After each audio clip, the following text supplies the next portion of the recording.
I think it's sexy as hell when my wife insists and steps forward taking charge. I don't think I'd want it all the time, nor so randomly either that I couldn't, accurately read into what's of key importance to her. But all I do know is that when her special strength gets awakened and aroused, well, so do I. I dig it. I wonder if, I hope she does too. You see, I want an equal, not an identical. I believe she wants the same. On that, we agree. On that, we're identical. But let's stop on that. Equally strong halves of a marriage. Mom and dad. One marriage, two minds. Because when two people are always in agreement, 100% of the time, only one is really doing the thinking. And it's time for another unbuckled, bumpy ride with your guide, the stark raving LEAN-atic himself. I'm Jim.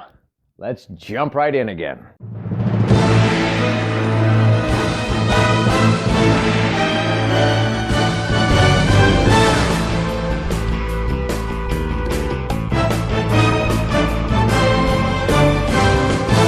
Welcome to my podcast based on my brand new book, available on Amazon, Live Life Lean, L-E-A-N. It's a year-long guide to gratitude and our daily grind. The book that combines some timeless wisdom from a whole lot of the world's wiser people with the reflections, reactions, and wisecracks of the guide's author, me. And it guides you, the reader, through the simplest system for a happy, healthy, authentic, and genuinely grateful everyday experience. I urge you to get the book. Of course I do. I wrote it. It's either at Amazon or at my website, ampurage.com. A-M-M-P-U-R-A-G-E.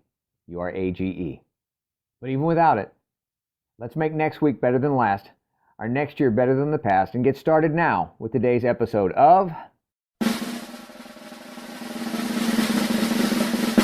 Men and Women Are Equal, but not the same, not even close.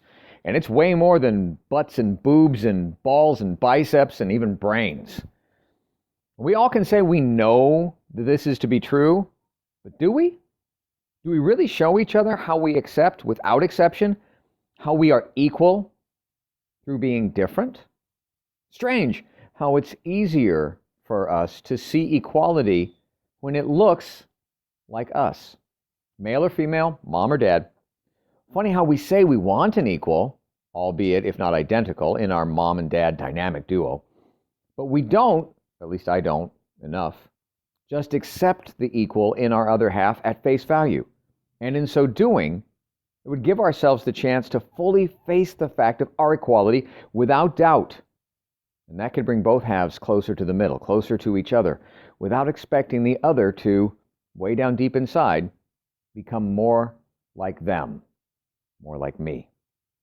Simply said and succinctly put, it's when we embrace that the differences exist in someone who is 100% equal to us that we stop focusing on those differences, feeling so frustrated by them. We start to see more clearly how moms and dads must be different to be equal, because they're equal parts of something bigger than them both, something where 1 + 1 does equal 3, where her 1 plus his 1 equals a cord of 3 strands that is not easily broken. And it's that third strand in the cord that not only makes them stronger, but that's what makes them equal. Yeah, we're talking God here. Great quote that I love, and I need to remember to live it more often. The quote is, "We are all equal in the fact that we are all different." See, we're all different, and that's what makes us all equal. We all have different skills and different weaknesses, and that's what makes us who we are equally. Looking back on a conversation that I once had with a young mid-20s woman that I respect very much, you know who you are. She was wrestling with decisions about life changes and how she wanted one way for her life. Her boyfriend apparently wanted another way for his life. And she said that that was fine for him, but she wanted more. And I asked her to stop, to consider the view that it wasn't more, but just genuinely different. Because when we see or say something as more or is more, we must be prepared to justify that value. That volume qualification, we got to justify it to ourselves and be prepared to justify it to the world. But that different was, just different. Another quote, Difference in opinion does not imply difference in principle. See, principles are more important than opinions because it's people's principles that dictate how they handle different situations. And it's the principles that we've based our choices on in those decisions that got us here today, different and equal. But it is giving regard to the principles of others that will help us together get to where we need to go as man and woman, as dad and mom together. See, going there, we all have baggage. But you know those stickers, those emblems, those pins you put on your baggage? Those stickers, emblems, and pins of where we've all been? That should not be how the journey is judged. Don't let your luggage define your travels. Accept how differently each of our lives unravel. Wonderful quote from Winston Churchill. He says, and by the way, pardon the accent, "I am fond of pigs. Dogs look up to us. Cats look down on us. Pigs treat us as equals." I just say, listen, if you want honest equality in a world of different, you're going to have to get a little dirty. It is time for some folks to be rethinking their conversations about equality. The differences between biological genders can cause run-ins that will dent, relationship fenders. They send marriages around the benders. They pause our pulses. They pulverize pounding hearts like a blender and seriously frustrate some folks, landing them in life's out-of-here pile marked return to sender. Out of here, either because it feels too hard to handle or just too hard to hold dear. Well, my dearest dearies, hold tight then. Hold on. Hold hands for God's sake, because we're going to embrace our moms and dads, maidens and dudes differences equally, if not identically. Starting now. See, some stereotypes are truly limiting, though they are still true. Is it true that women are thin-skinned and that men are thick-skulled? Well, yeah, when compared to their opposite gender. On average, women do have thinner skin, as men typically have thicker skin by about 25%. Men also have higher densities of the collagen protein, the same one so highly prized in our modern-day billion-dollar beauty industry.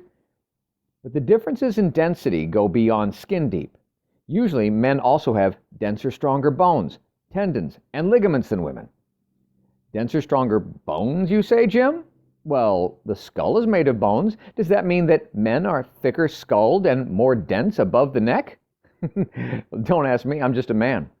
But I'm a man who's pretty damn sure what my wife would say. Women and men? Thin-skinned versus thick-skulled? And though men and women are equal, they're not identical when it comes to being brainiacs or performing brainy acts, aka acts of intelligence.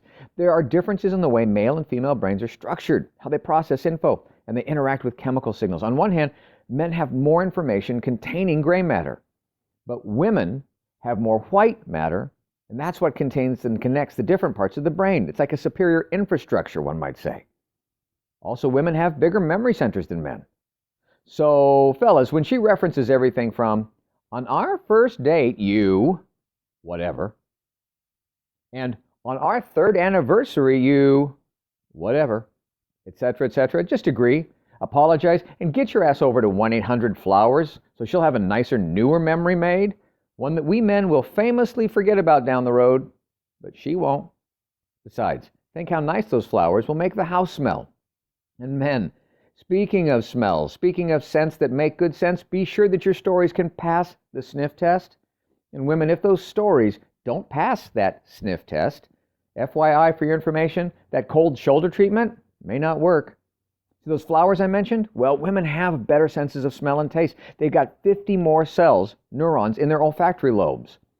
That's the part of the brain responsible for processing smells. Women also usually have more taste buds than men, but men are less sensitive to cold temperatures. So the whole chilly climate in the room, aka the cold shoulder, may go honestly unnoticed. Remember, many men stop listening just as soon as they're done talking. And those bad choices, kind of like that one, that may lead to buying carnations or facing the aforementioned chill of defeat. Hey, dads and moms out there, we really do not always see the world the same way, fundamentally and physically. The differences in the way men and women see the world is partly physical. On average, women are able to distinguish small differences in color and nuances better men are most likely, or more likely, I should say, to be colorblind. But a man's eyes also sense movement better. Maybe that's why they're drawn to the mesmerizing movements made by meter maids, maidens, and moms. Okay, I know I'm in trouble for that one. 1-800-Flowers time. Hands down, the point here is giving someone the finger has a ring to it. See, the second longest finger for most moms is next to their thumb. It's the index finger. But dads, dudes out there, the opposite side of the middle finger for them, they usually have longer ring fingers, the ones next to the pinky finger. They're longer than their index finger. So, hey, any of you low-down, dirty dog dads and dudes out there who are scurrying around without your wedding ring on? Guys, it's your second longest finger. Don't get surprised when you get caught and called on the carpet because someone noticed. Bad boy. We are physically different. There's her hearts, there's him hearts, and together we're brave hearts. One study found that men have lower resting heart rates than women, but women have lower peak heart rates. See, a men's heart rate typically rises faster during exercise and activity and slows down quicker afterwards, but women typically have lower blood pressure than men, regardless of their race, regardless of ethnicity. Moms, dads, realize our hearts beat differently. We process pressure differently. We all bleed, though, equally. Freaky little quote from Clive Barker. He said, everybody is a book of blood. See, wherever we're opened, we are read. Yeah, I know, R-E-D, R-E-A-D. Cute. Especially when it comes talking about the heart. And from the heart, we are different, but we are equally when we are in love, moms and dads. Both our perspectives are required to see our futures together. See, only women really think about love for the sake of thinking about love. But men don't. Men just love. They don't think. But you ladies already knew that. Men and women out there, amigos and amigas, moms out there, hey dads listening, by the wisdom of experience vested in me, I now pronounce you, present you, and accept you as equals. Oh, that's a different concept. Now, more words of wisdom to wow your socks off from the Live Life Lean Guide itself. Entry number 195. We have to free half of the human race, the women, so that they can help free the other half. Emmeline Pankhurst. And the guide's point of view on this? I know a gal who never liked the term female empowerment.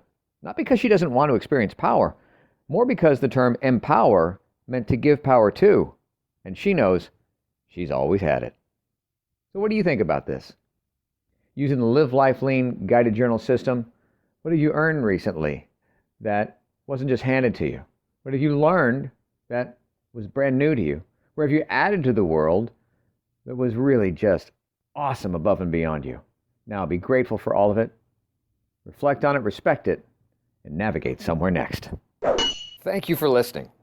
I hope you're enjoying your copy of the Live Life Lean, L-E-A-N guide, enjoying it almost as much as I did creating it.